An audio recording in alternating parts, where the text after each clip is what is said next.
Hello bachcho, let's read the question. Which of the following statement is are correct? Option A, NO2 is a paramagnetic substance. Option B, solid is brown in color. Option C, NO2 dimerized to N2O4. And option D, NO2 is a mixed anhydride. So, question में हमें बोला है कि इनमें से कौन सा हमारा स्टेटमेंट करेक्ट है। तो हम एक एक करके हमारे स्टेटमेंट्स को देखते हैं। सबसे पहले क्या कह रहा है कि जो NO2 है वो पैरामैग्नेटिक नेचर सब्सटेंस है। तो ये हमारा स्टेटमेंट करेक्ट है। होता ही है कि जो हमारा NO2 है इसमें एक अनपेयर्ड इलेक्ट्रॉन होता है, वन अनपेयर्ड इलेक्ट्रॉन प्रेजेंट। और हमें पता है कि अगर अनपेयर्ड इलेक्ट्रॉन होता है इसका मतलब है कि वो जो सब्सटेंस है या वो जो कंपाउंड है वो पैरामैग्नेटिक है।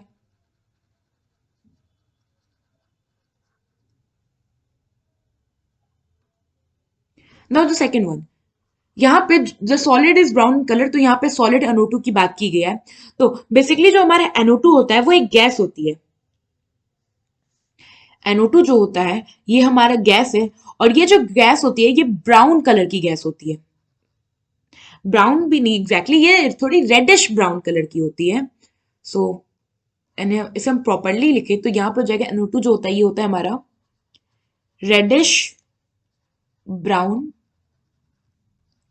Colour gas. तो ये हमारा स्टेटमेंट बी गलत हो गया। नाउ अब हमें क्या कह रहा है कि जो NO2 है ये डाइमराइज हो जाता है N2O4 में। सो ये स्टेटमेंट हमारा करेक्ट है। होता ये है कि जो हमारा NO2 है ये एट लो टेम्परेचर, अगर टेम्परेचर लो तो रिवर्सिबल रिएक्शन के थ्रू लो टेम्परेचर कि डाइमराइज हो जाता है इनटू N2O4। ये हो गया हमारा बैलेंस रिएक्शन। नाउ फोर्थ में हमें क्या कह रहा है कि NO2 जो है वो एक मिक्स एनहाइड्राइड है। सो ये जो हमारा स्टेटमेंट है ये भी करेक्ट है। अब हम देखते हैं कैसे होता है कि जो NO2 है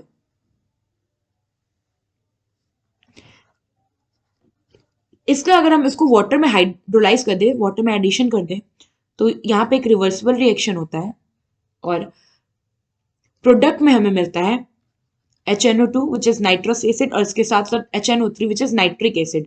सो बेसिकली जो हमारा NO2 होता है वो मिक्स एनाइड्राइड होता है हमारा नाइट्रस एसिड और नाइट्रिक एसिड का।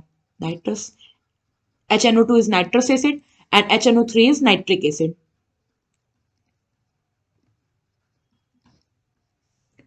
ना क्वेश्चन में हमसे क्या पूछा था कि कौन कौन से करेक्ट हैं। तो यहां हमारा ऑप्शन ए, ऑप्शन सी और ऑप्शन डी ये तीनों ऑप्शन करेक्ट हैं।